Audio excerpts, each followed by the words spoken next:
Step 1, fair rental value or municipal rental value, whichever is higher, that will be compared with standard rent, and here whichever is less is the output here. Unrealized rent is a rent which is not realized by the owner from his tenant for the occupancy made by the tenant here. Pre-construction interest is the interest which has been paid by the assessee at the time of construction of the property and where he has not earned any income.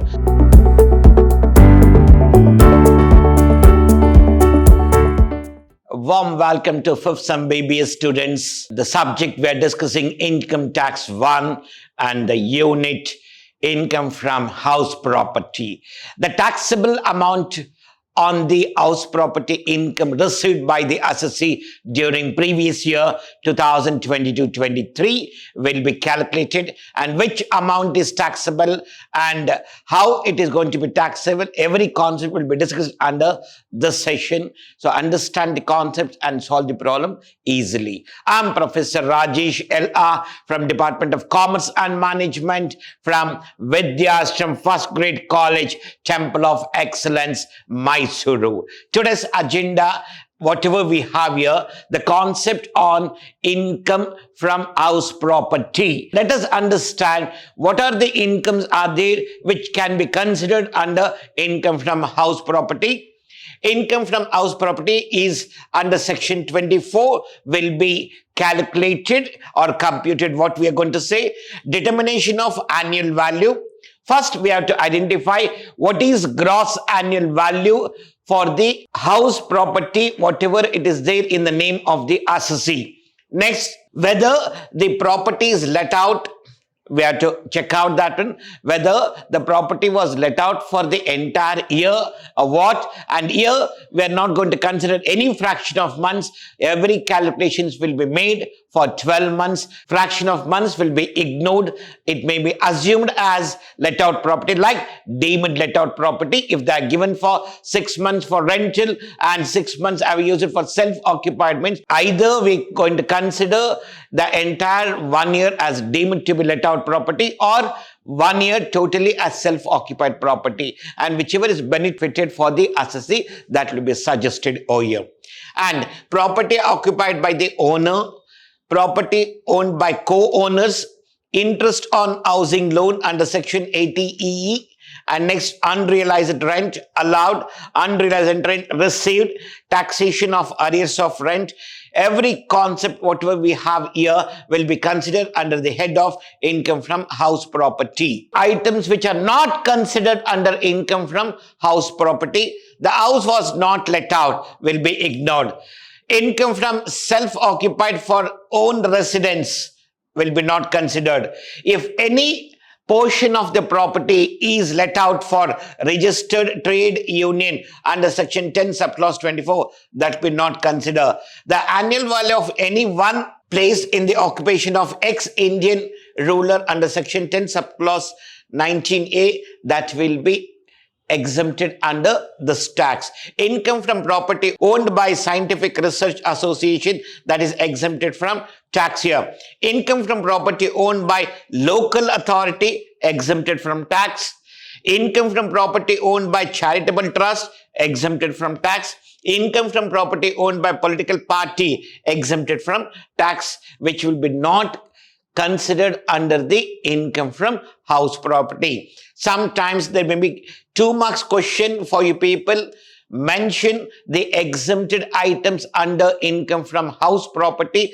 In this points, you can write any 2 or 4 to get the allotted marks here. Income taxable under house property. Any let out property is taxable under the income from house property. And if the property, whether it is given for residence or business or profession, whatever it may be, that one, it will be considered as let out and it is taxable under house property. Let out for commercial building, shops or complex, whatever it may be, that one. Income from farmhouse or agricultural land, but which is not used for agricultural purposes, that will be considered under income from house property. Any arrears received but not taxed under section 23 received in a subsequent year. They are saying that one, any amount which was not taxed during 2018-19, for example, if that amount is received in 2022-23, that is taxable in 2022-23. If it is deducted in 2018-19 and it is not taxed, then obviously if it is received in 2022-23, it is taxable in the hands of the assessee. Next, gross annual value.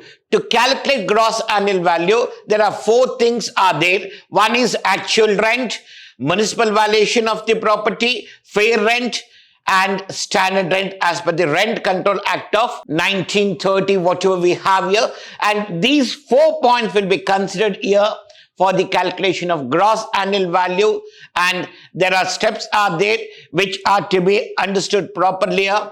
The first step we have here, step one, fair rental value or municipal rental value, whichever is higher will be considered here. We are going to make comparison between fair rent and municipal rental value. Whichever is higher will be the output from the step one. Step two, output of step one or standard rent, whichever is less. Say output of step one means fair rental value or municipal rental value, whichever is higher will be considered. That is compared with the standard rent, and in these two, whichever is less. But the condition what we have here, the amount which we are making comparison, that should not be less than the standard rent. They are saying that one, for example, if fair rental value is 40,000 and standard rent is 50,000 here, the rule says whichever is less here, but the comparison what we are making, the amount what we are making comparison, this should not be less than our standard rent, and we will consider standard rent as the output for the step two. Step three will be a output of step two or actual rent, whichever is higher, is called as gross annual value.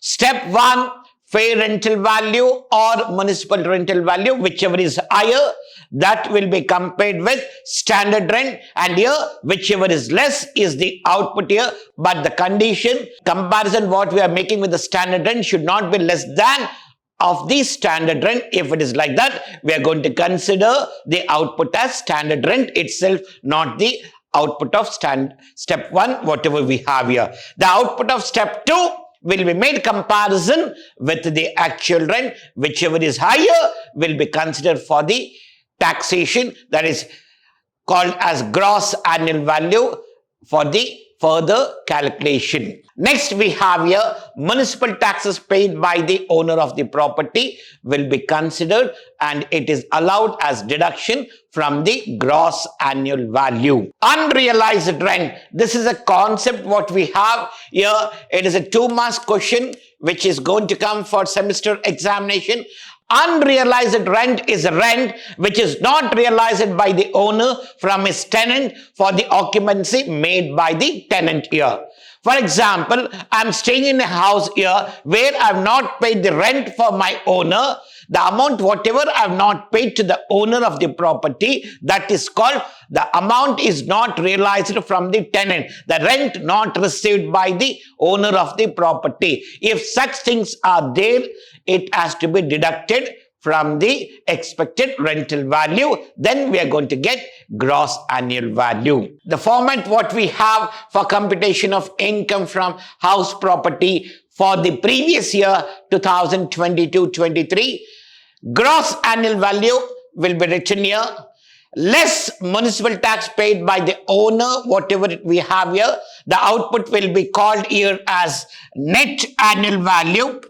Net annual value. From the net annual value, less deduction under section 24. The first one, 30% of annual value. Whatever the amount we are going to get here, 30 by 100 into net annual value will be recorded here. And next one, any interest on loan borrowed by the assessee for construction, renovation, alteration, or purchase, acquisition, for any this purpose, if the assessee has borrowed the loan from the nationalized banks, then it is deductible under section 24.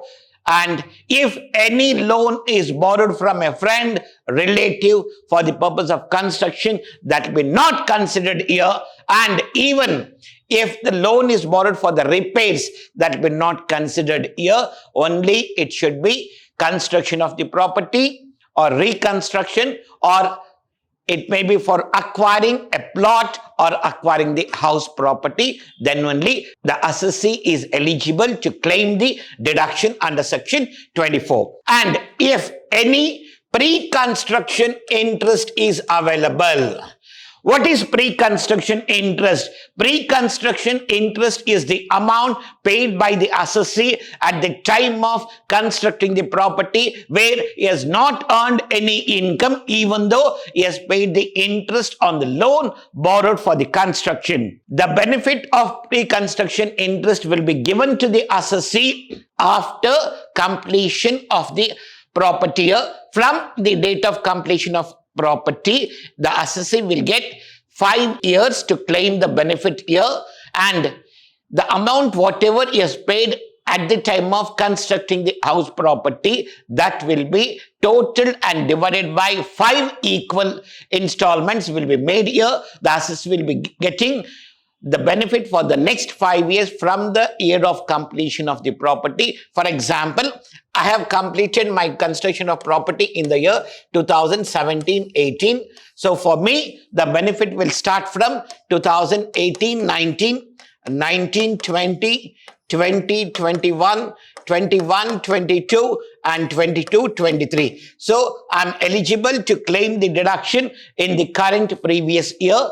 If it is not coming for the current previous year, we should not deduct pre-construction interest over here.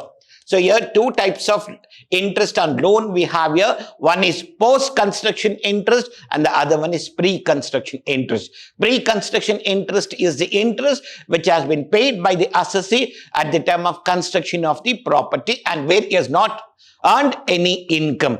Post is nothing but after completion of the construction, where the property is let out by the assessee, where he is earning some income on the property. If he is paid any interest on the loan borrowed for construction, then is eligible to claim deduction under section 24. So listen this one, understand, because in the problem they're going to make you confused. They may say that one pre-construction interest, they may mention year as 2015-16. So if it is 2015-16, the assessee is not eligible to claim the benefit of pre-construction interest in 2022-23 because the 5 years is already over. 2016-17, 17-18, 18-19, 19-20, 20-21. So in the year 2021 only, it was completed. In 2022-23, he cannot claim pre-construction interest benefit. So this is the thing what we have here. So understand properly and check that one, what should be taken into consideration.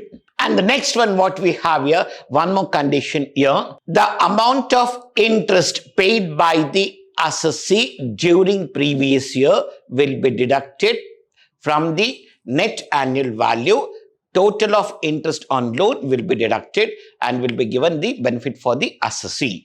And next, if assessee has recovered any rent which was not recovered in the earlier preceding previous years, if it is recovered in the current previous year, that will be added to the value of taxable house property and final value will be set as taxable income from house property here. So we should know that one, which are the amount are considered and which amount is not considered for the taxation purpose. The first problem we have taken here in a very simple way where you can understand and you can get through that one, how to calculate the gross annual value. So here, I'm owner of house 1 and house 2. I have 2 houses here where I have to calculate what is the gross annual value for the house 1 and house 2 here. So understand clearly how we are going to calculate the gross annual value. Right here, calculation of gross annual value. Below that, particulars,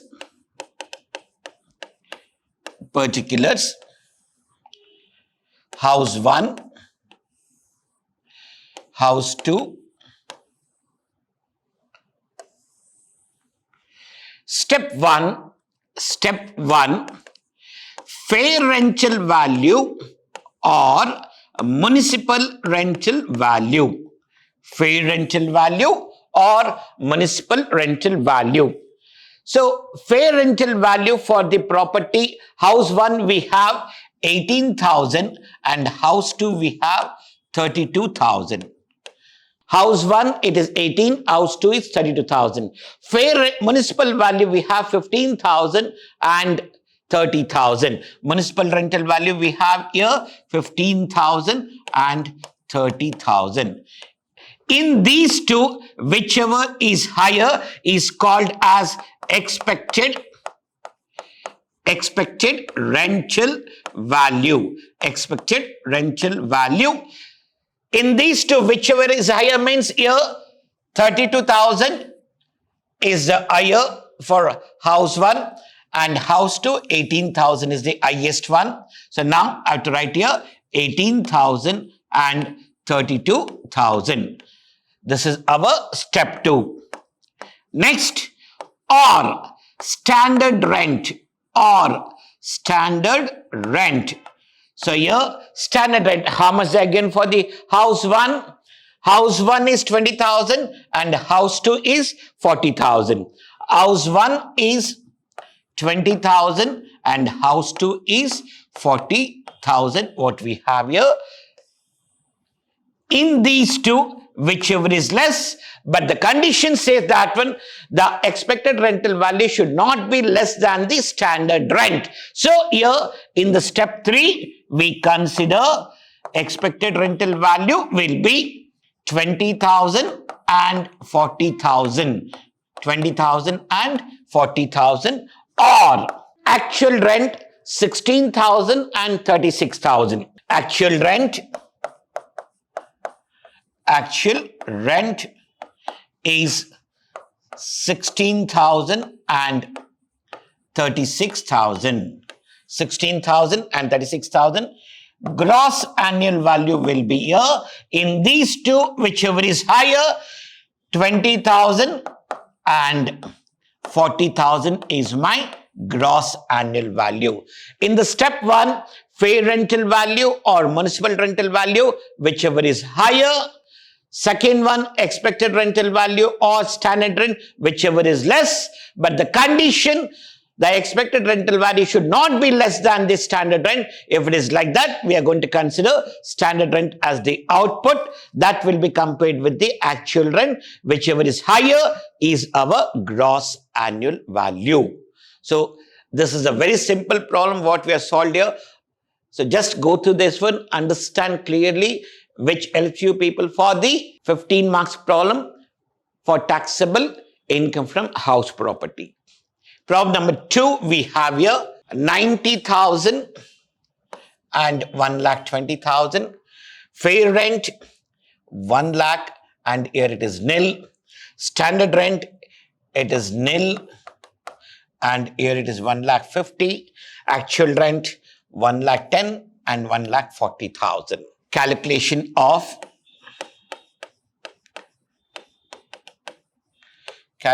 of gross annual value.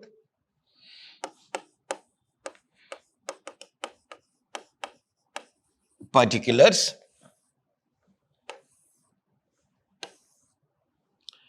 House 1, house 2.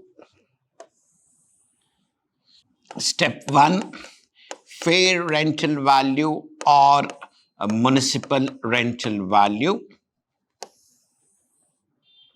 Step 2, expected rental value or standard rent.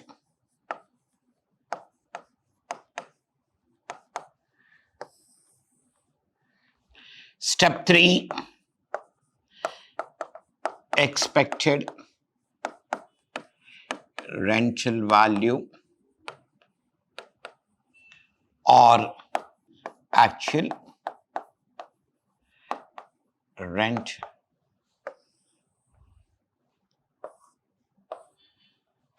Gross annual value. So now let us write it here. The things, fair rental value, we have here 1 lakh and nil. Fair rental value is 1 lakh for the house 1 and here it is nil. Municipal rental value 90,000 and 1 lakh 20. 90,000 and 1 lakh 20,000 here. In these two, whichever is higher, so it will be 1 lakh and 1 lakh 20,000. 1 lakh and 1 lakh 20,000. Standard rent nil and 1 lakh 50. Standard rent nil and 1 lakh 50,000 here. The expected rental value will be a whichever is less, but here they're not given any standard rent. So expected rental value will be 1 lakh here and it should not be less than that one. So we are going to consider standard rent as expected rental value 1 lakh 50 and next one 1 lakh 10 and 1 lakh 40. 1 lakh 10,000 and 1 lakh 40,000. In these two, whichever is higher, so 1 lakh 10,000 and 1 lakh 50,000 is our gross annual value. This is how we have to compute the gross annual value. Thank you, my dear students. In today's session, we learned about taxable income from house property, what are the items we are going to consider, and even the exempted incomes which should not be taxable under income from house property, and unrealized rent, and the format of income from house property, and even we have solved 2 problems on computation of gross annual value. Namaste to all BBA students.